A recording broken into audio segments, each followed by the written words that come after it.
Welcome back. So let's start the second part of the talk. So at first, let me describe the motivation of Serum A and Serum B. So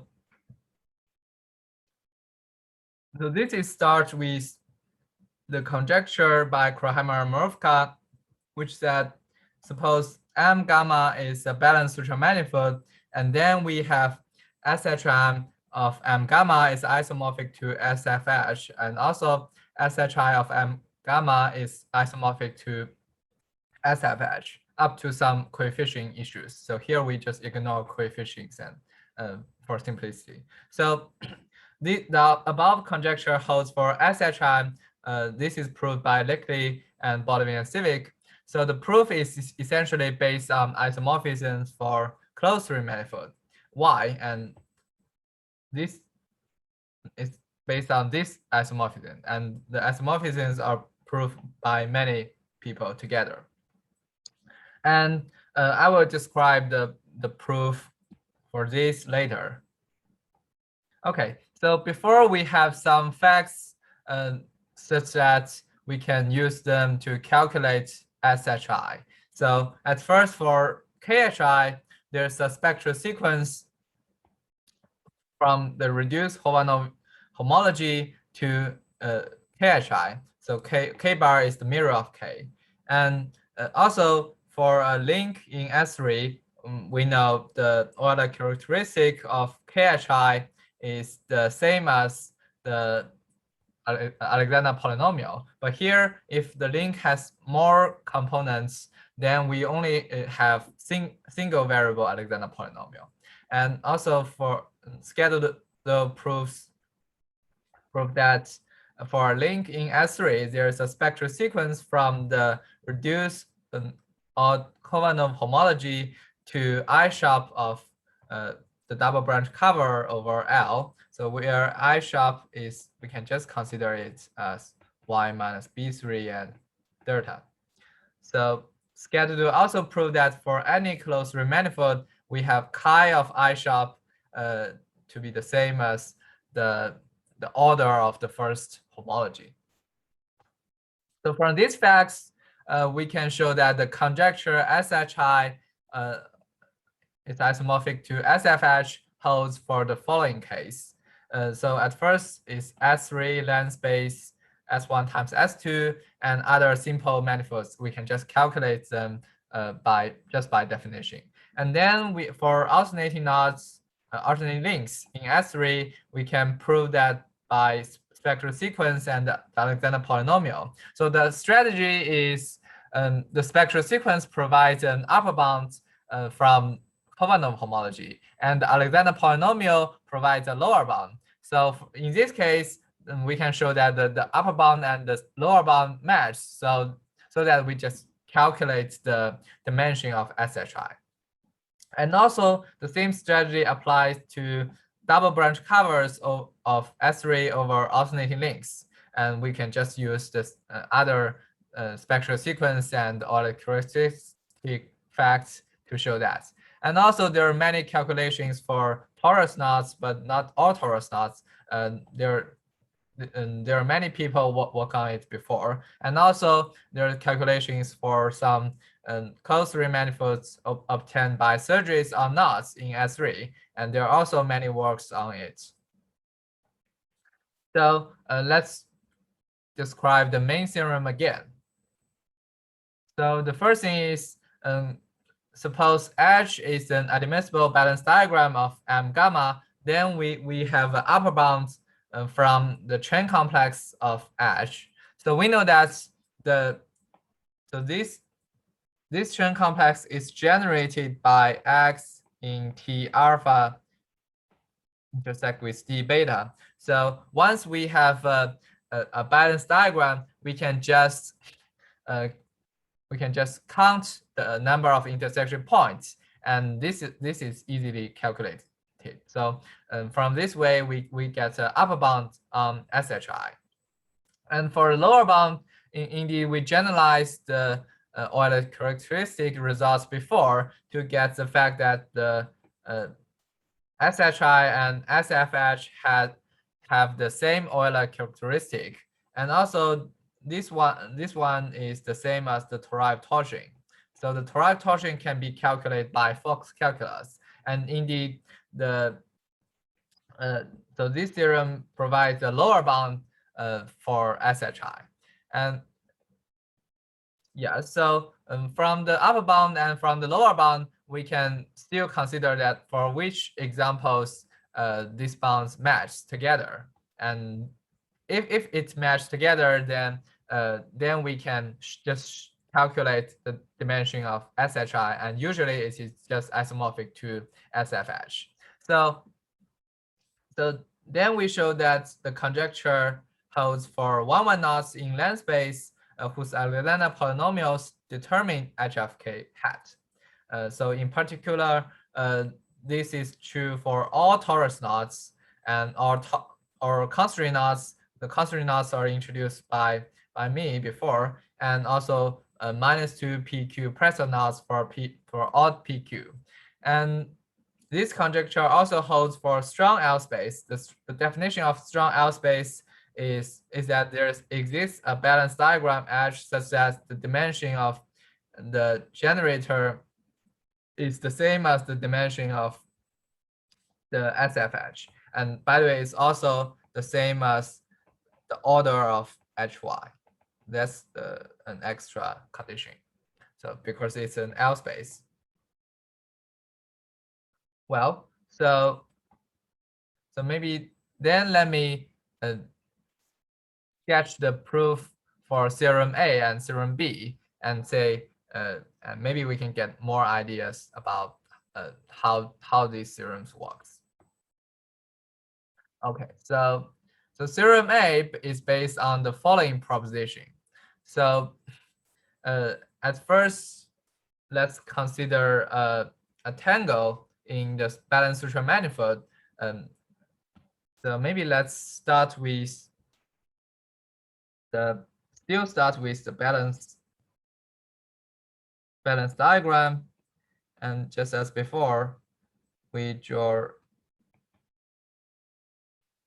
have sigma times I. This is sigma times I, and we attach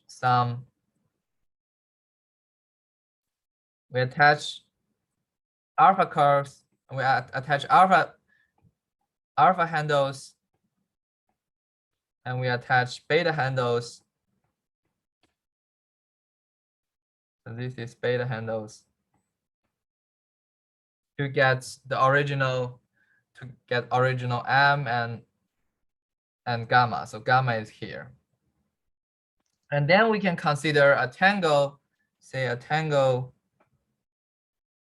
here, such that the endpoints of the tangle intersect R+1s and R-1s. And then we can construct a new balance suture manifold by remove the neighborhood of the tangle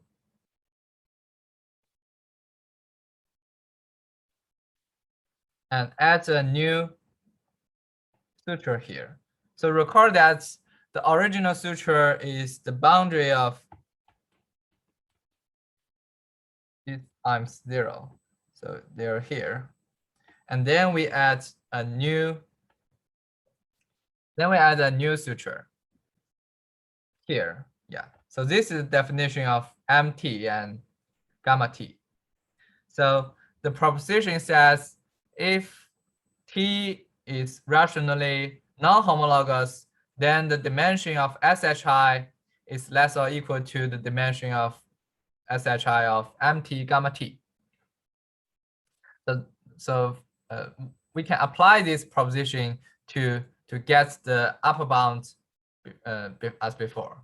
So by the way, there's some special case of this proposition, which is if M gamma is Y minus a B3, and then we can choose a tangle such that MT gamma T is the knot complement with 2 meridian sutures. And in this case, we just get the dimensional inequality like this. So this is another application of this proposition A1.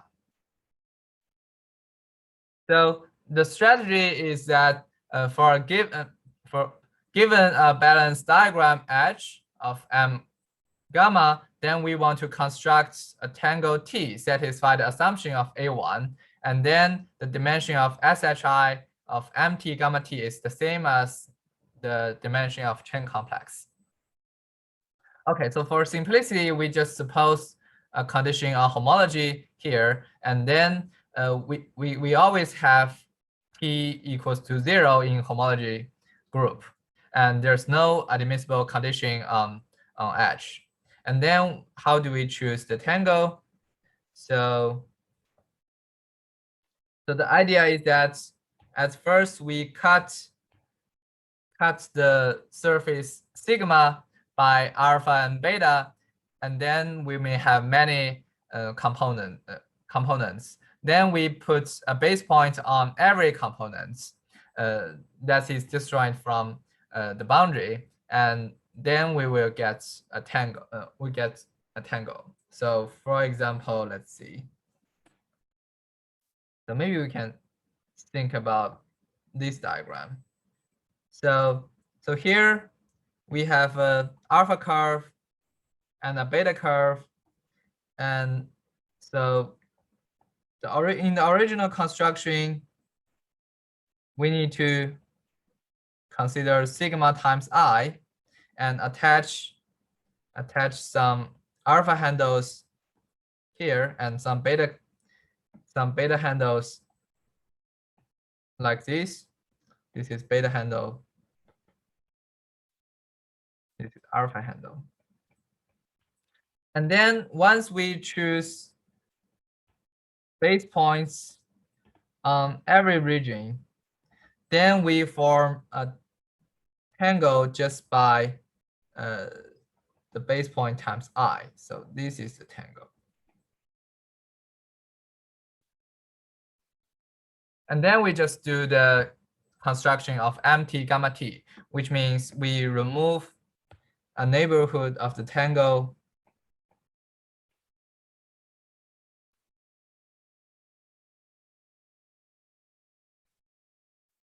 and then add the meridian to the suture.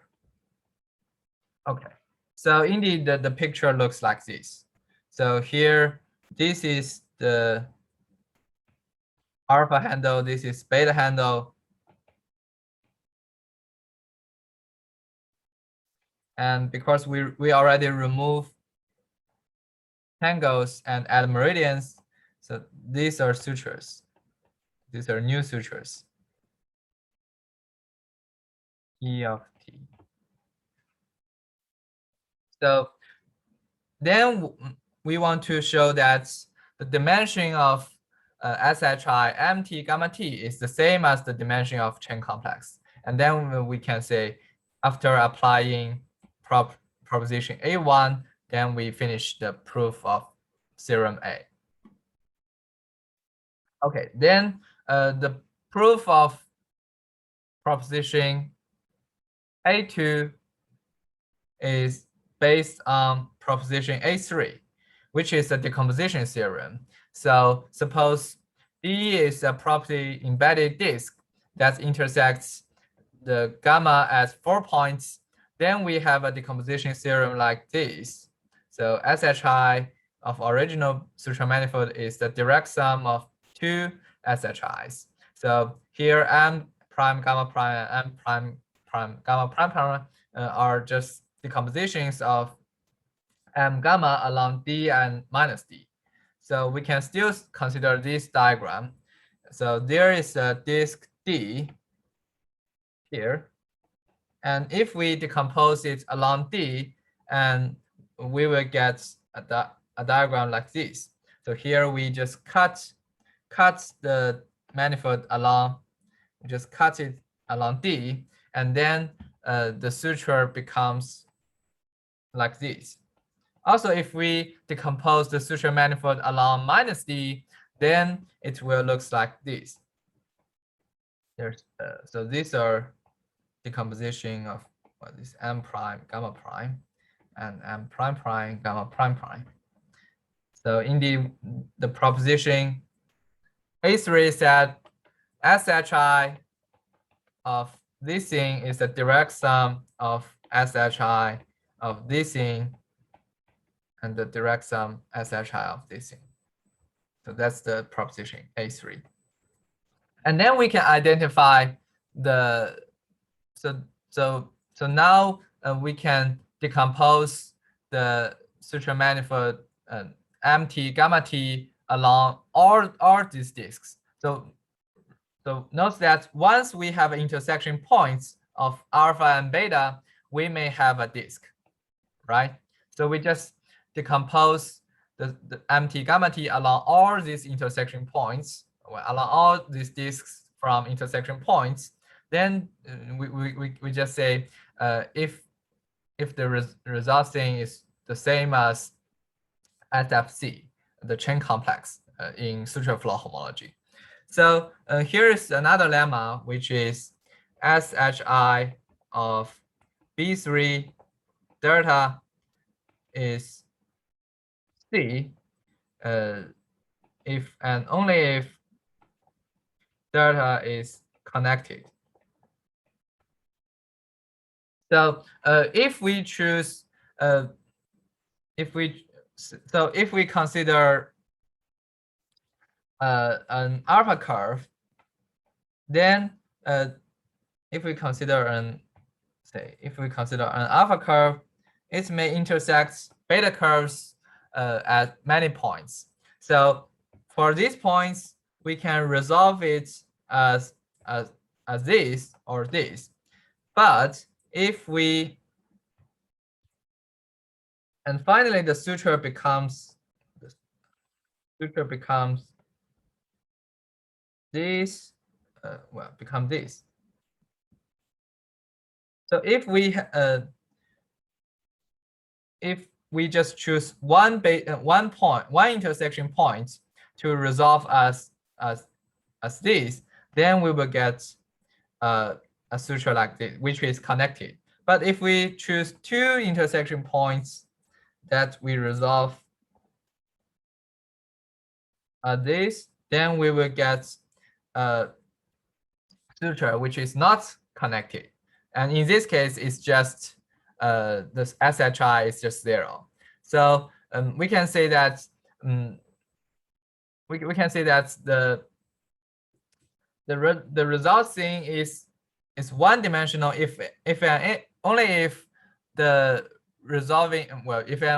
the intersection points that we choose to resolve as this comes from a generator of SFC. So remember that a generator X in T alpha T beta is X equals X1 X N, and we just resolve each xi here by this resolution and resolve other intersection points by this resolution, and we just get a one-dimensional thing. So that's basically the idea of the proof. Okay, so yeah, that's the idea of proof of the theorem A. So let's go to the proof of theorem B.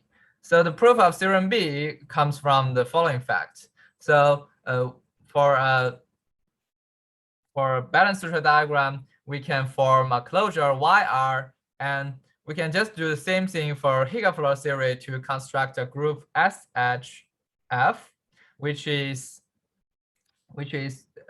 we just choose these top spin structures that evaluates R as 2R minus 2, and we just pick these at HF plus of Y in these spin structures and connect it and sum them up. Then this is another definition of suture floor homology for M gamma, and we can just prove it similarly that this definition is independent of the closure of independent of the closure. Yes, and then Leclerc and Baldwin and Civic prove that SHF of gamma is isomorphic to SFH of gamma. And then we can just prove everything just for SHF. And the definition of SHF is based on closure. So, and also for SHI is also for closure. So we can just prove everything on the closure, and there's, yeah, and then things are easier.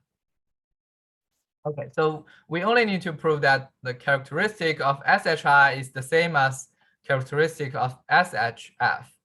And they're both defined by closures. So in particular, we can choose the same closure for and the same surfaces to introduce the CN grading. So the strategy of the proof to this thing is that we prove it by induction. So note that if we have a long exact sequence x to y to z to x1, then there's a choice of signs such that chi of x equal to chi of y plus minus or minus chi of z. So the idea of the proof is that we apply many long exact sequence to make the suture manifold become simpler, and then just prove it by induction. So the long exact sequence comes from surgery exact triangle and bypass exact triangle. So I will describe it here. So the surgery exact triangle is that suppose K is a knot in M. So maybe now M is not, maybe M has boundary. And let gamma I be obtained from M gamma by dense surgery along K with slope mu I such that this condition is true. Then there's a long exact sequence SHI of M1 gamma 1 to M2 gamma 2 and then M3 gamma 3 and then come back M1 gamma 1. So that's the surgery exact triangle. And also we have a bypass exact triangle introduced by Baldwin and Civic. And so suppose gamma 1, 2, 3 are three sutures on the same manifold with boundaries such that they're the same except in a disk, where in the disk they look like this. Then we will have a bypass exact triangle. So like SHI of M gamma 1 goes to gamma 2 goes to gamma 3 and come back to gamma 1.